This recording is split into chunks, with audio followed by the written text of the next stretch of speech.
Hello, everyone. Good afternoon, good morning, good night, good evening from whichever part of the world you're joining. I welcome you. And today is a very special occasion or very special event today because I'm having a very special guest today, and we are here to discuss how to connect with people to build a meaningful relationship. So from whichever part of the world you are joining, please say hello in comments and which country you're joining from, and say how do you think about this topic, that why meaningful connection is important. So please write in comments what do you think about building a meaningful connection with people. By then, I'll introduce our very special guest. Hi, Neetu. How you doing? I'm doing Amazing to be great. with How you are you today. doing? Yeah, I'm awesome. Rock and roll. Oh, that's great. Andrew is Andrew Stotter is the Vice President of Learning and Development at Etihad Airways. And Andrew has more than 30 years of experience in senior leadership, senior human resource management, with experience in, like, it's quite diverse: retail, hospitality, leisure, aviation, and I think much more than that. And he has helped top companies around the world to support their employee development, personal development, career development. So he has done a lot of work in this area. And his passion is people development, trust building, and making difference in the world. But you know what's the one thing I like about him, in fact I love about him, is that his innate capability to see potential possibilities and passion in other human being, which is very rare in this world. So he's incredibly amazing human being, and I welcome Andrew on this show. Do you know what, Neetu? I'm just I will send you the check later. I am very flattered by your introduction. It's interesting. No, I mean every word I'm saying. People say impossible, and I just say I am possible. I'm possible. So it's not impossible. It's I'm possible. So the more that we keep it human, keep it real, I think that's really adds value. So let's just keeping it really fun. Really focusing on our unique humanness, because the machines are coming, need to, and the one thing that humans machines will never be able to replicate what we do as a human being, and that ability to connect with individuals, keeping it human, keeping keeping it fun, is so very important, and it's an absolute life skill. We hear about, I was chatting to the head of Amazon, his sort of learning development chap a few months ago now, and he was saying that if you look at sort of jobs in 1970 and you look at jobs today in 2022, more than 70% of the jobs in 1970 have disappeared. And if you don't believe that by in another 50 years that another 70% of those jobs, so 70% of the jobs that we're doing right now won't even exist. People won't even remember them, and that's probably by about 2040. So the one thing that we can do is we can keep being ourselves. We can keep being creative. We can keep engaging. We can be, really play to our human strengths, our emotional intelligence. This is really important, Neeti. That's beautiful. And I love this because whenever anybody asks my daughter also, what do you want to be? I think that's the most like stupid question. Why? Because 20 years down the line, the jobs will be there, which we don't know even right now that it will exist. So that's very true. Yeah, it's a very fluid world. And if you look at, even if you look at, things like the iPhone, when the iPhone was around, the iPhone's only been in around for about 13 years, right? So that's, me, is kind of scary. So you think about how that has evolved, and how iPads have evolved, and just how the technology around us. Even if you look at the movie Back to the Future, and you think about the second episode of that. I was chatting to my son about this the other day. How wrong did they get that? The idea that Marty McFly would have to go to a phone box in sort of like 2017 or 2015, I think it was, in the movie, and make a phone call. No one was using a phone box in 2015. We're all using personal devices. They completely, and there was no mention of Teams or Zoom or what's this, StreamYard. There's no mention of that, or even things like LinkedIn. So it's the world's changing, and it's changing really rapidly. The one thing that doesn't change is the humanness. So the more we develop our humanness, the better we become. Yeah, that's really beautiful, and like very profound message you are giving. So I'm actually now very curious to know, what is your source of inspiration for this great work in continuous learning? It's Nita, it's you. It's you know, it's people ask me that question quite a lot. They say, where do you get your energy from? And I would say that my energy tends to is drawn from the people I'm trying to help. So I think it's not my phrase. I wish it was my phrase. But you know, there's a very clever chap called Stephen Covey. You know, 7 Habits of Highly Effective People. Stephen Covey, and he said people, you know, the line that I've always kind of like stuck to: people don't care how much you know until they know how much you care. And the more that you try and support and help people, it makes a massive difference. You know, and people never forget. They may forget what you did, but they won't forget how you made them feel. I think that's really important as well. So the more that we leave people feeling positive, and we're genuinely caring, and we're listening to them, and we're kind of there to try and support them. I unfortunately need to, like every other human being on the planet, I don't have the answers to all the questions, but I'm happy to try and ask those questions, and I'm happy to try to help people discover themselves. And I think sometimes we get stuck in this kind of blame culture. There's this really fantastic, it's a very old movie, 1938. My children call it a grey movie, where it starts off as a grey movie. More familiar, we would call it black and white. But The Wizard of Oz, and if you watch The Wizard of Oz, it starts, obviously, it was the first time that a Technicolor movie was released. So it was the first time in any cinema in the universe where it actually had colour. And that was the first Technicolor movie, The Wizard of Oz. And it was just incredible because audiences were so used to black and white. And then, of course, at about 13 and a half, 14 minutes into that film, of course, it suddenly goes from being a black and white movie, a grey movie, into a Technicolor brilliant movie. And it talks about that. But the interesting thing about that is, of course, they talk about, you know, you're maybe familiar with The Wizard of Oz as a fable, as a story, but it's about a girl who's trying to find herself, and she's obviously goes on this journey, and she's looking for answers, and she's told that the person with all the answers is actually the wizard. And as she goes on the journey, she meets 3 characters while she's trying to find the wizard. The first character is a scarecrow, and he believes he's stupid. He believes he hasn't got any brains. The second character is the Tin Man, or the Axe Man, and he believes he hasn't got any heart. And the third character she meets is a scaredy lion. And so the scaredy lion, effectively, he believes he has no courage. But together they try and solve these problems. And of course, what they find, to their utter shock and amazement, is when they do find the wizard, who of course they believe will give them all the answers, actually the wizard is just another human being like them. And actually he convinces them that they have the courage, they have the heart, they have the intelligence to do whatever they want to do. So that's why it's so very important. Golney, we love you, my friend. I've got some lovely comments coming up in the chat. So Golney, I haven't seen you for a long time. We should have a sit down and have a chat, my friend. Anyway, hopefully that answers your question, Neetu. I love this talk. I love this conversation. It's beautiful what message you are giving. Actually, the human connection is so important, and we have all the resources. We just have to explore it to find answers. And when we are connected with each other, it becomes much easier to explore possibilities. It's beautiful. It does. I think human beings are, unfortunately, we're kind of programmed to blame, right? So we blame our maybe our nationality, our origins. We blame our education. We might, on a bad day, blame our parents. We may blame the fact that we're too old or too young, or the wrong sex, or the wrong belief. We believe the wrong thing, and it's so easy for human beings to blame, and we tend to use that blaming as an excuse.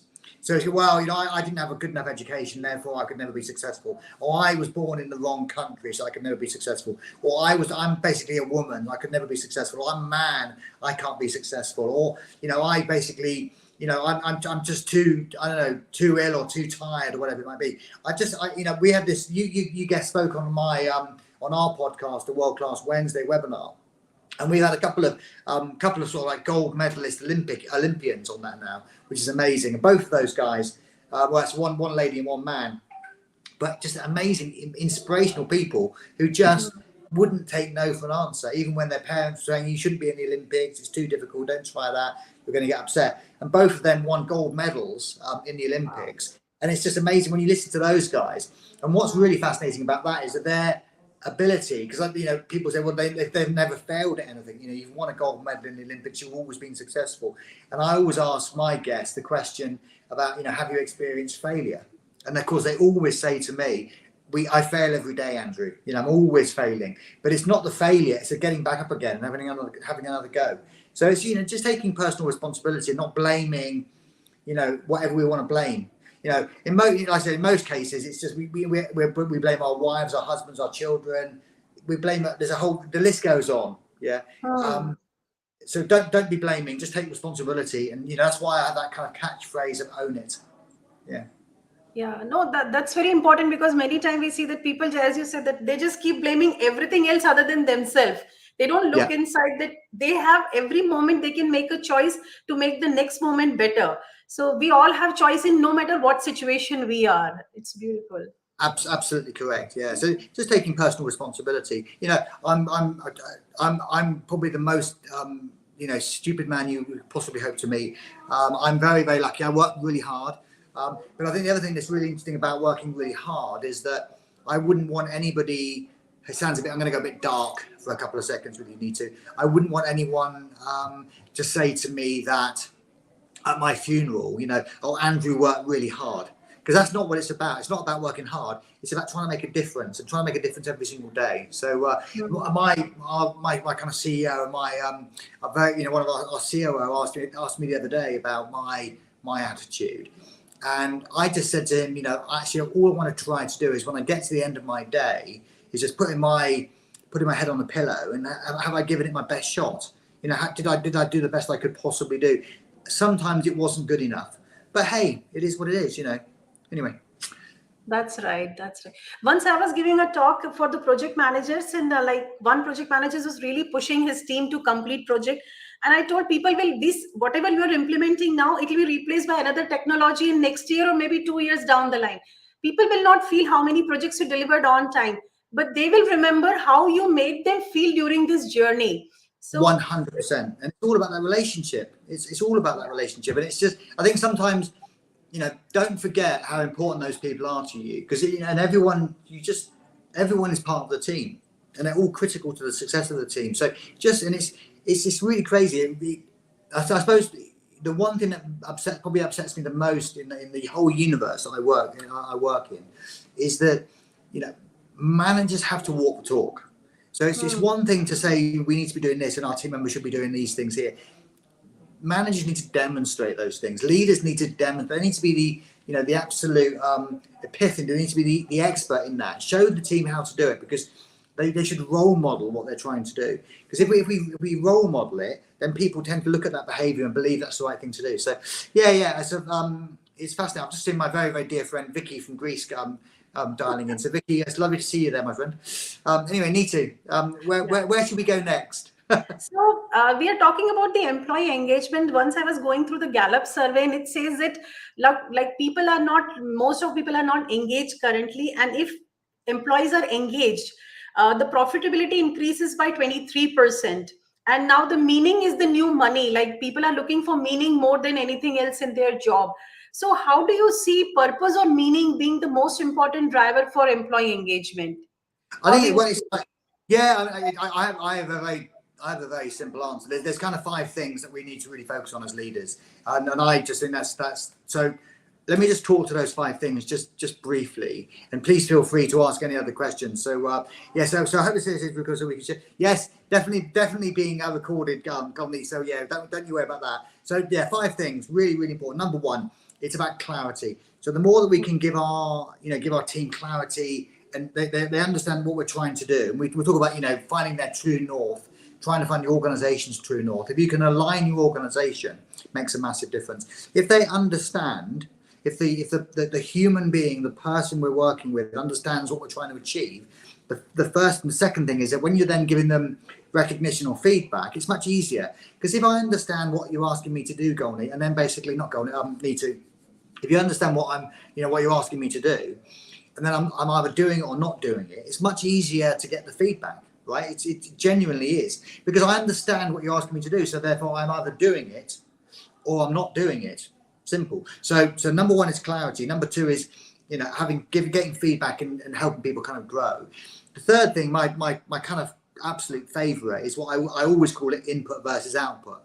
So when I talk about input versus output, do people understand the contribution they're making in the organization? Do they understand the role they play within the team? Because if people understand the role they're playing within the team and how important that is, they have this thing called responsibility, and they then tend to be really motivated. So it's the classic, NASA cleaner story, which I'm sure everyone has heard, but I will do a very short version. So this is, the brilliant cleaner at NASA who is involved in this multi-trillion-dollar space mission in 1960, and he's being asked by the President of the United States what he does for NASA. And of course, the cleaner looks at Kennedy and says, "Sir, it's my job to send a man to the moon and return him safely to Earth." Which, of course, is the mission of NASA at that particular time. And of course, Kennedy is confused by that response to his question, and looks at the cleaner and says, "But you mop floors and you clean toilets and so how can mopping a floor impact a multi-trillion, not billion, but trillion-dollar mission to the moon?"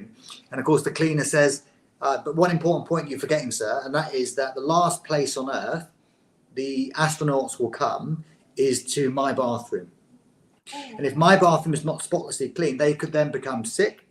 And of course, they won't be able to do what they're supposed to do when they go to the moon. So I completely understand my role, and it's my job is to send a man to the moon and return him safely to Earth. And by keeping my area spotlessly clean, that's so important. So that's what I love.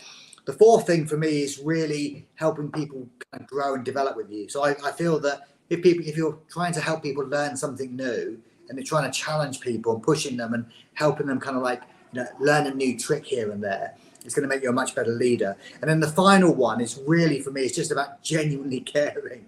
I know it sounds absolutely cheesy, but as I said at the beginning, people don't care how much you know until they know how much you care. So I said, in summary, number one, it's, clarity. Number two, it's, recognition and feedback. Much easier if you're clear with people. Number three, input versus output. Yeah. Number four, do they feel they're kind of growing and developing with you? And number five, do they feel you care about them? Because if you do those 5 things, then it kind of works.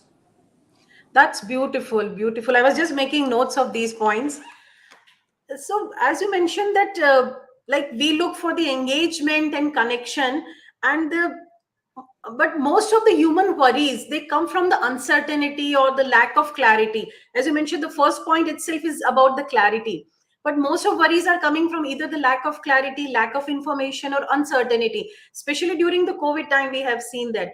So how do you see the role of communication within the team in employee engagement and employee well-being? Because now we are talking a lot about employee well-being. So how the communication can help in that?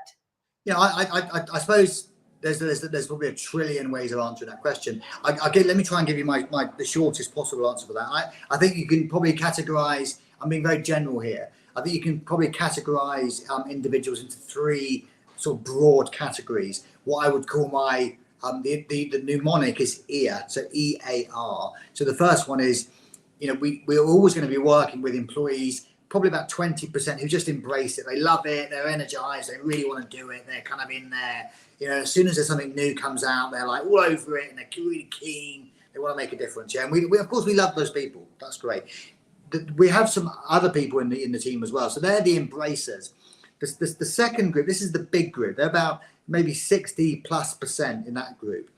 And in the second group, I would call them the acceptors.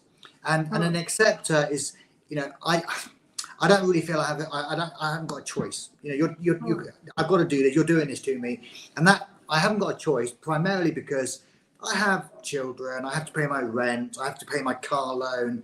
I have to pay my mum's medical bills or whatever. So I don't really agree with what you're doing. But anyway, I'm going to just go along with it and get on with it. And those people are they're normally very quiet, and they're kind of the silent majority that you're working with.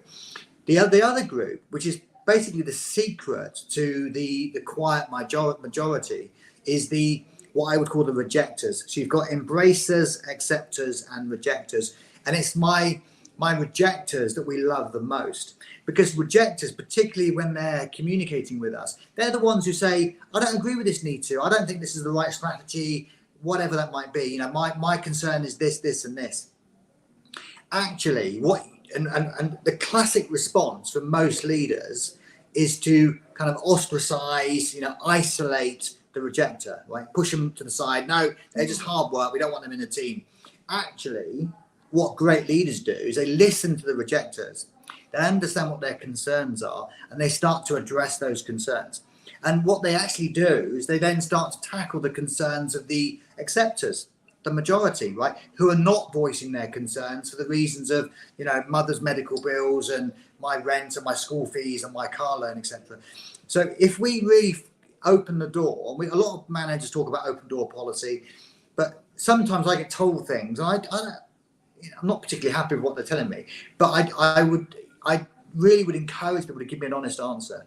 So tell me what they think, because when they tell me what they think, what they feel, what they see, how they're kind of interacting, and I listen to them, and I try to understand how I can best support them, best answer those questions. It's kind of like transparent. I mean, my team, you know, sometimes they call me nasty names, you know, sometimes they do, and it's cool, and I'm happy with that. They might get angry with me, or they get frustrated with me. That's fine, because at least, but they wouldn't do that. They would still be frustrated and angry with me, but they wouldn't necessarily come into me and have a conversation unless they believed that there was trust and we have a relationship. So, you know, communication is all about the relationship, right? So it's about making sure that they trust me, I trust them. We can have a disagreement. That's absolutely fine. That disagreement probably finds a better solution, rather than just me having an opinion on how we should do things, which as I said, in most cases, my way of doing it is not the best way. You know, there's probably 1,000 ways of doing things, and the best way of getting it done is probably to ask the team, because they are the experts. They're the ones who really make it happen. So yeah, so having open communication, honesty, trust between people is really important. That's wonderful. I love this one, especially the point you mentioned that the rejectors are like most of the leaders, they try to avoid them. And Yeah, like they don't want to, as you said, that they don't want them in their team because they are like the problem makers. All these names are given to them, but actually they are the one who identifies risk well in time so that it can save organization from a huge loss. it's That's true. wonderful. And you know what? The other thing, this is always one that I've been, you know, I've been in paid employment now for more than 40 years. So I'm old. You can see from my my wrinkles and my hair.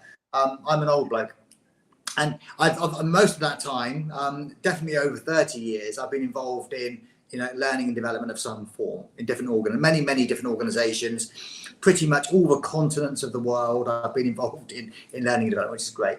And what always amazes me, and a big part of that has always been the way that we kind of onboard and induct people and help people into the organisation. Huge part, still a huge part of what we do today in Etihad. But what's really fascinating is that I've been to those, you know, it doesn't matter if it's welcome to Al Shire or, you know, welcome to Hilton, or, you know, all those, you know, sort of new managers orientation or team orientation with Hilton, or, you know, we have obviously, you know, all these kind of fantastic programs we've run for all sorts of different organizations. I often speak at these events just for 10-15 minutes, just to kind of say hi to people. But what's really fascinating for me is that I'm always faced with loads of really enthusiastic people, because nobody joins any organization. I mean, in my limited experience anyway, but nobody joins an organization going, I don't really want to work for Etihad, I don't really want to work for Hilton, I don't really want to work for Pizza Hut or whatever. They come in, you know, they want to give it their best shot. But the interesting thing is that when you then talk to those employees, sometimes you talk to them maybe 6 months later or 5 months later or a year later, and they're disengaged and they're frustrated. Whose fault is that? Is it the employee or is it the leader? I would suggest it's the leader, because again, we haven't done that. We haven't given the employee clarity. We haven't given them feedback. We haven't given them support. We haven't helped them kind of grow and learn with us. And of course, they become disillusioned. Then we get managers saying we need to get rid of this person because, you know, he's a disruptor, he's a rejecter, we should never have hired him. I would say it's probably not the employee, it's probably the leader who isn't doing a good enough job with the team. Yeah. So we do occasionally have, you know, very sort of like very nasty people in organizations. Sometimes I've been in customer service most of my life, you know, working with customers. And sometimes we have, you know, scheming, clever, manipulative customers or scheming, clever, manipulative employees. But I would suggest they are the 0.001% of our team. They are not the majority, and we shouldn't be treating everybody like that. We should be treating everyone in good faith. I worked in the Merchant Navy for a while, and the one thing that really one thing that really upset me about the Merchant Navy was the idea, because I look very pretty. I had a white uniform with 3 3/4 stripes, and it's a nice little uniform. And people always just say, well, he hasn't earned his stripes. He hasn't earned my respect. And I would look at them and I would go, sorry, nobody has to earn your respect. You give your respect free of charge. You can lose, in my world, anyone can lose my respect, Neetu. That's fine. You can lose my respect, but when I'm meeting you for the first time, I give you my respect 100% of the time. And most people, they deserve it and they earn it. They don't need to earn it. It's free. I give you my respect. Of course, if you do something, you break my trust, or you don't do, you don't do what you said you were going to do, then maybe I'm not as respectful of you. But the reality is that we always start from a position of clean piece of paper, 100% respect. We love you very much. So yeah, rambling thoughts, Neetu. That's wonderful. Like as the Simon Sinek says, that everybody is passionate. It's like wrong conception that some people are not passionate. Only thing is that the passion is not matching their job role. That's why they lose that motivation of working sometimes. But Yeah, but everybody I has think passion for different things. yeah, but that's then I would say that's, you need to understand what your skill set is. I mean, I'm very lucky because there are certain things that I really struggle with, right? So there are certain not everyone can be good at everything. I know I'm as I said, I'm old, so I have a pretty good idea of what my strengths are. So I do tend to play to my strengths. Gallup, Strength Finder. I tend to play to my strengths. I know what they are. I tend to, if I've got I could spend hours talking about my weaknesses. I don't tend to focus on those. What I do tend to do is try to find people who can help me with my weaknesses or my development areas. And I don't run away from them, so I'm always keen to try to be better in those spaces. But I'm not going to spend my entire life trying to close a weakness. I think it's better to invest in being better at what I do, my strengths. If that makes sense. I'm not saying that we shouldn't be trying to learn to be better in our kind of areas of development, but I do think that sometimes people focus too much on trying to develop weaknesses, and also they go into types of work that don't necessarily play to their strengths. So I would say try and find work that plays to your strengths. It's going to be much more fun. It really is. Yeah. Someone's calling you. That completely makes sense, because everybody has a strength, but whether we can use our strength or we can just keep crying about our weaknesses. So we have both the choices. Back to blame. It's back to blame again. So everyone, I've got the wrong job, or I've got, I haven't got the right skill set. Whose fault is that? Go and get the skill set. Go and learn how to do it. Go and get some experience, get some exposure to it. That's right. Yeah. The one thing that this is before I say that, please, this is just genuine advice to anyone. I doubt anyone's listening to this, but genuine advice. I at least conservatively, 10 people a day, they send me a WhatsApp message or they send me a LinkedIn message saying, "Oh, please, sir, can I have job, sir?" And it's like, oh gosh, I would love to help you get a job, but please tell me what job you want. What are your strengths? Oh, any job, sir. I don't know. That's not going to work. It doesn't work. If you just phone me up and say, "Give me any job, sir. I don't care what job it is, any job." I'm not interested in you. Identify a type of job that you think you're good at. Look at your CV. Make sure that your CV and the experience matches to that role, and then apply for the job. Don't just send me a WhatsApp message or a LinkedIn. I get at least 10 LinkedIn messages every single day saying, "Please, sir, give job." And I love them to bits. I do, because they're human beings. I very much love every single one of them. And I try to say to them, "That's fine. Please give me a particular role you're interested in. And please, tell me why you think you'd be a good fit for that. And then tailor your CV to that. It's going to make it much easier." That's my rant over me too. So Andrew, you have worked in like so many countries for like last 30 years in different roles, different capacities. How this engagement with diverse people from different background, different cultures has influenced your perception of life? I think, yeah, well, it's amazing because I've worked in, I've obviously I taught in India, which was amazing. So in Bangalore and in Mumbai. So taught at some big universities in India, which is a real privilege for me. But I've also worked in places like Vanuatu in the middle of the Pacific, and Australia, Sydney, and New Zealand, and Fiji, and Tonga. So we've spent a lot of time working in, obviously a bit of work in Russia and China and the US, and of course over Europe, and obviously more latterly in the Middle East regions. I think the first thing is that human beings are, first of all, we are human, and it's really weird. There's a professor who works at professor at Harvard University, a very, very dear friend of mine. I've known him for about 30 years now, and he's American, bless him.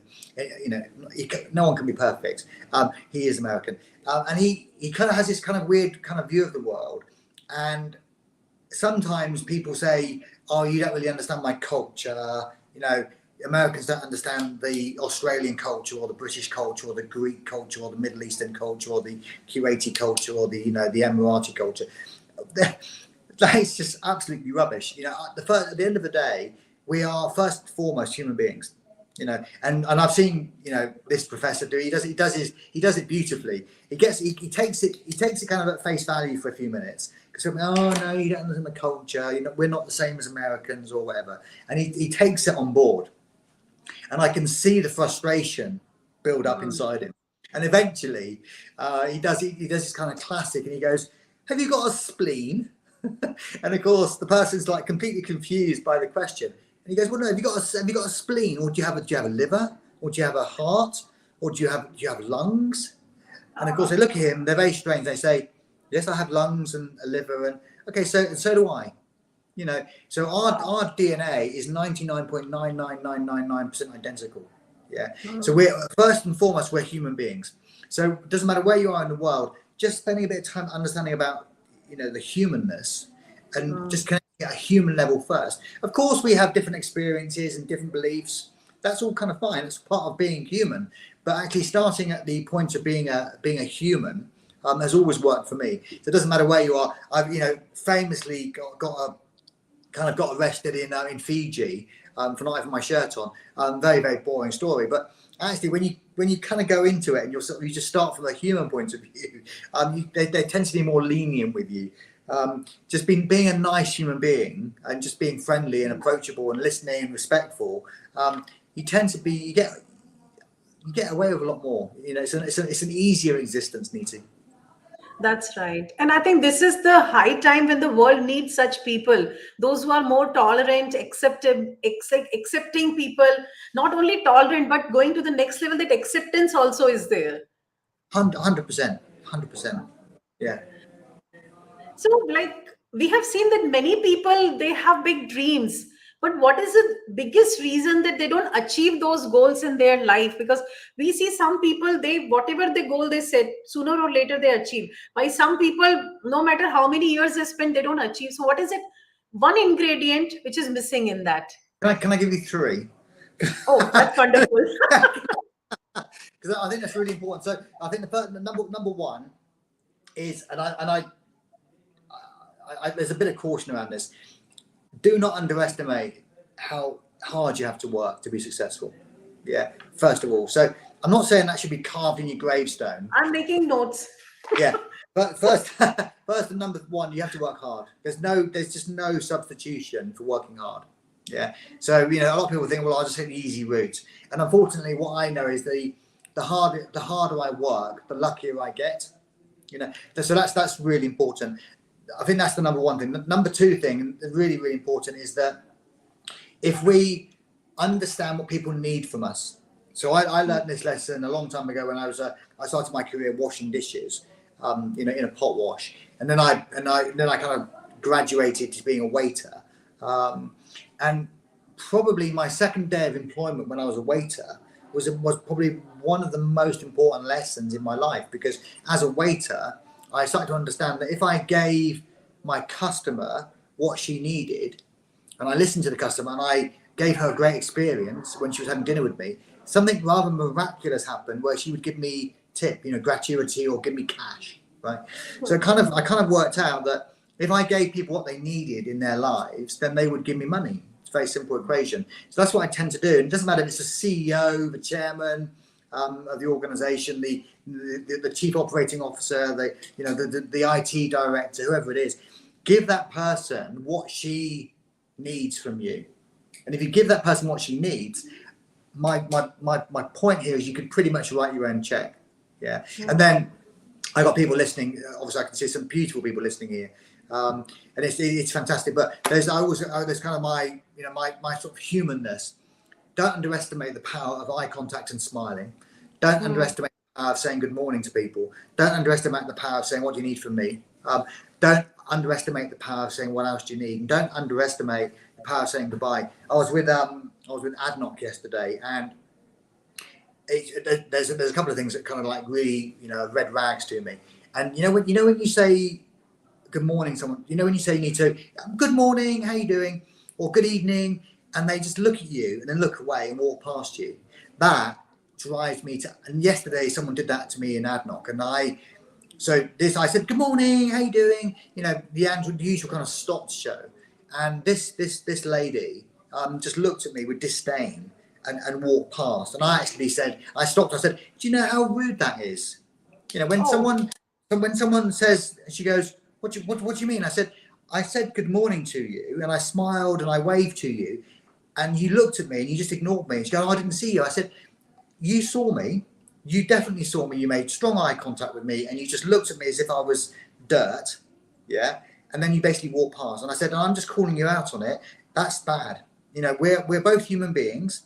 And if another human being says good morning to you in good faith, you should say good morning back. Don't just look at someone and just walk on past. She was obviously mortified by the whole conversation, but I think sometimes people need to be told, let's call it out. Yeah. Yeah, that's right. Many times people ask, hi, how are you? Like one day I really had a very bad day. I went to office and three people asked me, hi, how are you? And I really wanted to tell how bad I'm feeling. But they just said, hi, how are you? And without even listening answer, they just went. They just move on, right? Don't ask the question. Say good morning. Hey, good morning. How you doing today? Listen to people. It's the greatest compliment you can give them. I think listening to someone, Neetu, is one of the greatest compliments you can give them. That's right. You have mashallah, you have so high amount of energy. How do you instill that energy in your team so that they can perform at the same level? I think it's just, I guess back to I try to role model it. I try to walk the talk. Neetu. It's absolutely about walking the talk, right? I would be I hate the idea that I would evangelize and talk about these behaviors without doing it myself. I have to do it myself. I'm just seeing some amazing comments coming in the chat. Vicky, we love you very much. It's lovely to see all those lovely comments and stuff. So it's just about really helping, just walking the talk, being who you are, being authentic. A lot of people really, they struggle with my kind of authenticity, which I kind of find weird. And they say, oh, could you dial it back a bit? It's like, no, I'm not prepared to dial it back a bit. I am what I am. I am who I am. I'm not going to try and change my behavior for you guys. And there's this great book. I love this book. And if anyone wants it, just ping me a message and I can give you a copy. It's a brilliant, brilliant book. It's called The Peacock in the Land of the Penguins. Yeah. So it's just about don't be afraid to conform. You don't have to conform the whole time. Be who you are, whatever that is. If that's a quiet person or a loud person, I'm actually a very, I just be you. I dress weird, I look weird, I am weird. I joke to my team about being Maynoon, which is Arabic from a crazy man. And you're amazing like this. So just try and be kind of you. Yeah. You have so big experience, and most of our experience goes with us. It's here. We don't document most of our experience. So how do you see what is the role of knowledge management in learning and development of employees? Well, I think first of all, I'm in the business of learning and trying to help people. And back to my earlier comment about walking the talk. So I tend to try to learn every day. I think that's very important. So I'm on a constant kind of learning journey, and I stumble across things and I learn things, and I want to then try and share share that information with other people. So I think that's a really important part.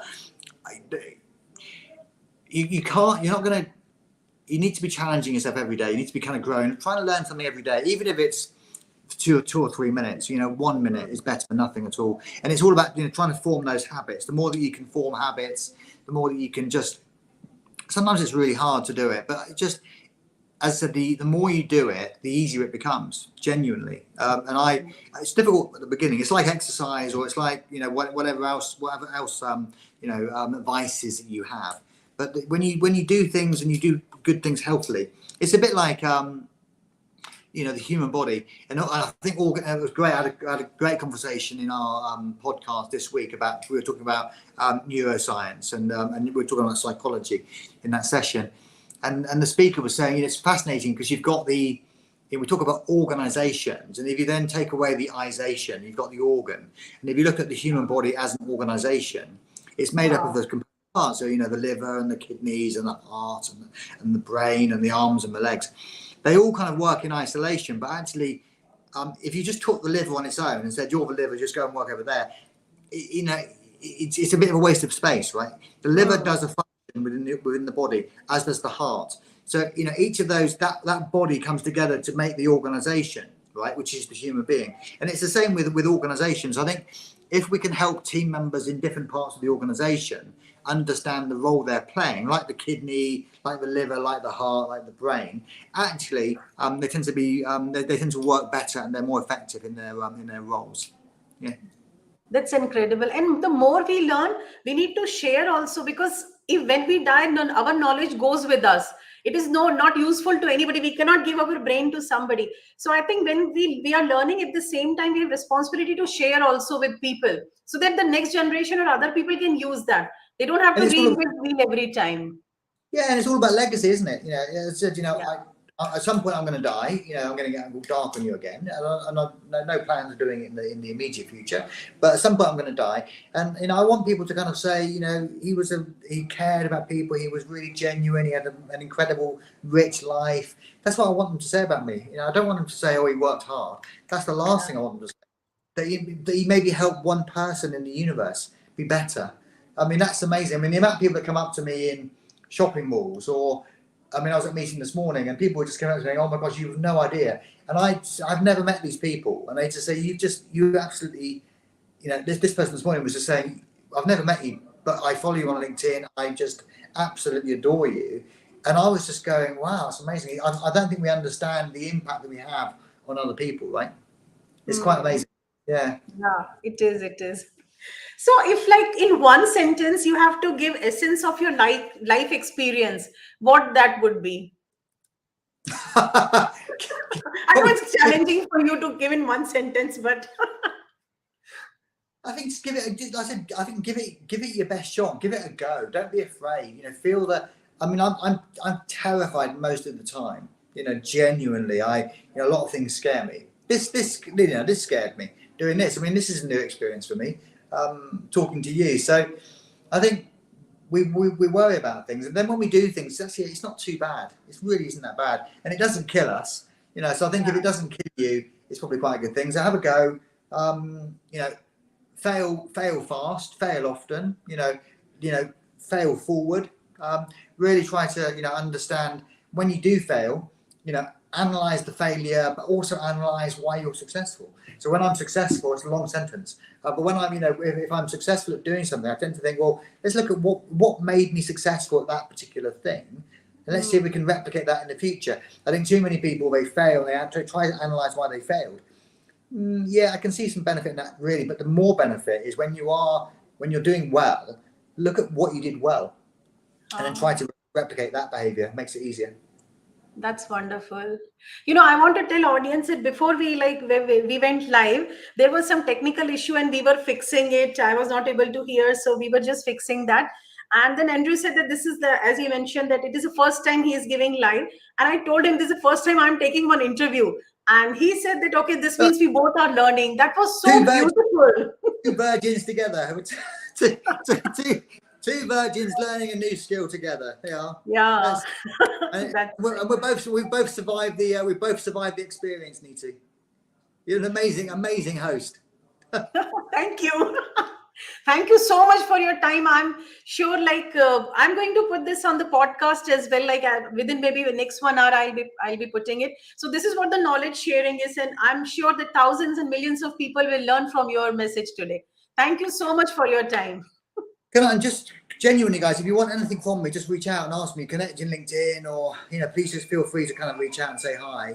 Always lovely to help people. And I've got, as I said, I've got many, many thousands of books. If you want books, or you want information, or you want some advice, please feel free to reach out. Neetu, we love you very much. Anyone who's listening to me today, thank you for listening. Thank you for giving me your time. Speak to you soon. Stay safe out there. Keep being human. Take care. Thank you. Thank you. Bye.